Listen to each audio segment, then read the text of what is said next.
ಇಲ್ಲ, ಕಮಲ್ ಹಾಸನ್ ಸರ್ ದಕ್ಷಿಣ ಭಾರತದಲ್ಲಿ ಒಬ್ಬ ಅದ್ಭುತವಾದ ನಟ. ಎಲ್ಲ ಲ್ಯಾಂಗ್ವೇಜ್ಗಳಲ್ಲೂ ಕೂಡ ಒಂದು ಪ್ರೀತಿಯನ್ನು ಸಂಪಾದನೆ ಮಾಡುವಂಥವ್ರು.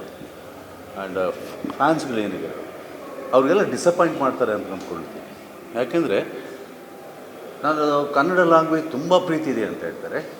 ಆ ತುಂಬ ಪ್ರೀತಿ ಇದ್ದ ಮೇಲೆ ಪ್ರೀತಿಯ ಹಿಂದೆ ಒಂದು ವಿಷಾದವನ್ನು ವ್ಯಕ್ತಪಡಿಸೋದು, ಇಲ್ಲ ನಾನು ತಪ್ಪು ಮಾಡಿಬಿಟ್ಟೆ ಅಂತ ತಿಳ್ಕೊಂಡು ಮಾತಾಡೋದು, ಇಲ್ಲ ಇತಿಹಾಸ ಗೊತ್ತಿಲ್ಲದೆ ನನಗೆ.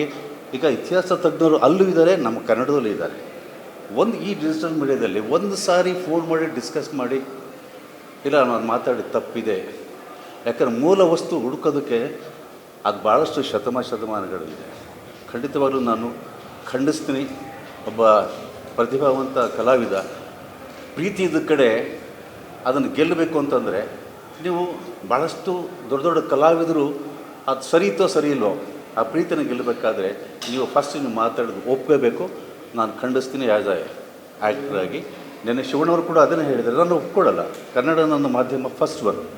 ನಾನು ಅವರು ಏನೇ ಮಾತಾಡಿದ್ರು ಆ ಮಾತನ್ನು ಒಪ್ಕೊಳ್ಳೋದಿಲ್ಲ ಅಂತ ಹೇಳಿದ್ದಾರೆ. ಆ್ಯಂಡ್ ನನಗೆ ಅನಿಸ್ತು, ನನಗೆ ಫಸ್ಟ್ ಡೇ ಶಿವಣ್ಣವ್ರ ರಿಯಾಕ್ಷನ್ ಬಂದಾಗ ನಿಮ್ಮ ಮಾಧ್ಯಮಗಳ ಮುಖಾಂತರ ಅಲ್ಲಿ ಸ್ಪೀಕರ್ ಇಟ್ಬಿಟ್ಟಿರ್ತಾರೆ. ಮುಂದೆ ಆರ್ಟಿಸ್ಟ್ಗಳು ಕಲಾವಿದರನ್ನು ಕೂರಿಸಿದಾಗ ಅಕ್ಕಪಕ್ಕ ಸ್ಪೀಕರ್ಸ್ ಇರ್ತಾರೆ, ಅವ್ರು ಏನು ಮಾತಾಡ್ತಾರೆ ಅಂತ ಗೊತ್ತಾಗೋದಿಲ್ಲ. ಅದು ಆ್ಯಕ್ಚುಲಿ ಆ ಫೀಲಿಂಗ್ಸ್ ನನಗಿತ್ತು. ಸೊ ಅದು ಹಾಗೆ ಆಗಿದೆ ಅಂದ್ಕೊಂಡಿದ್ದೀನಿ. ಇದು ಖಂಡಿತವಾಗ್ಲೂ ನನ್ನ ಕನ್ನಡ ಏನು ಹೋರಾಟಗಾರರು ಮಾಡ್ತಾಯಿದ್ದಾರೋ ಅದಕ್ಕೆಲ್ಲದೂ ಸಪೋರ್ಟ್ ಮಾಡಬೇಕು. ನಮ್ಮ ಕಲಾವಿದರು ಸಪೋರ್ಟ್ ಮಾಡಬೇಕು. ಮುಖ್ಯವಾಗಿ ಥಿಯೇಟರ್ಸ್ನೇನಿದ್ದಾರೋ ಅವ್ರು ಸಪೋರ್ಟ್ ಮಾಡಬೇಕು. ನಮ್ಮ ಕ್ಷಮೆ ಕೇಳೋದು ಒಂದೇ ಅದು ಮುಖ್ಯ ಅಲ್ಲ ಅದು, ಬಟ್ ಅವರು ಮಾಡಿದ ರೀತಿ ಇದೆಯಲ್ಲ ನಮ್ಮ ಮೂಲ ಕನ್ನಡಕ್ಕೆ ಅದು ಖಂಡಿತವಾಗಿ ನಮ್ಮ ಕನ್ನಡಿಗರಿಗೆ ಭಾಳಷ್ಟು ಮನಸ್ಸಿಗೆ ನೋವಾಗುತ್ತೆ. ಕಮಲ್ ಹಾಸನ್ ಸರ್, ನಿಮ್ಮ ಪ್ರೀತಿ ಇದೆ, ಪ್ರೀತಿ ಕಡೆ ಗೆಲ್ಲುವು ಅಂತಂದರೆ ನೀವು ವಿಷಾದವನ್ನು ವ್ಯಕ್ತಪಡಿಸೋದ್ರಲ್ಲಿ ಯಾವುದೇ ತಪ್ಪಿಲ್ಲ. ನಮಸ್ತೆ. ಮೊದಲಿಗೆ ಕಮಲ್ ಹಾಸನ್ ಅವರು ಈ ಒಂದು ವಿಷಯನ ತಗೊಂಡು ಸಿನಿಮಾ ಒಂದು ರಿಲೀಸ್ ಟೈಮಲ್ಲಿ ಅಥವಾ ಟೀಸರ್ ಟೈಮಲ್ಲಿ ಮಾತಾಡಿದ್ದು ಸರಿಯಲ್ಲ. ಹಾಗೆ ನಮ್ಮ ಸಿನಿಮಾ ರಂಗದಲ್ಲಿ ನಾವೆಲ್ಲರೂ ಏನು ಹೇಳ್ತೀವಿ ಅಂದರೆ, ಸಿನಿಮಾ ರಂಗ ಅನ್ನೋದು ಒಂದು ಕುಟುಂಬದ ಥರ. ಅಂದರೆ ನಾವೆಲ್ಲರೂ ಹೇಗಿರ್ತೀವಿ ಅಂದರೆ, ನಾವು ಅವ್ರು ಬೇರೆ ಭಾಷೆ ಇರ್ಬೋದು, ಬಟ್ ನಾವೆಲ್ಲರೂ ಒಟ್ಟಿಗೆ ಸೇರಿದಾಗ ಒಂದೇ ಫ್ಯಾಮ್ಲಿ ಥರ ಇರ್ತೀವಿ. ಇದು ಒಂದು ನಿಜವಾಗ್ಲೂ ಒಂದು ಕುಟುಂಬದಲ್ಲಿ ಏನೋ ಮಾತಾಡಬೇಕಾದ್ರೆ ಬಾಯಿ ತಪ್ಪಿ ಮಾತಾಡಿದ್ರು ಅಥವಾ ನಿಜವಾಗ್ಲೂ ಅವ್ರು ತಿಳ್ಕೊಂಡು ಮಾತಾಡಿದ್ರು ನನಗೆ ಅರ್ಥ ಆಗ್ತಿಲ್ಲ. ಬಟ್ ಅವ್ರು ತುಂಬ ಬುದ್ಧಿವಂತರು. ನಾನು ಅವ್ರ ಜೊತೆಗೆ ಒಂದು ಸಿನಿಮಾ ಆ್ಯಕ್ಟ್ ಮಾಡಿದ್ದೀನಿ, ತುಂಬ ಬುದ್ಧಿವಂತರು.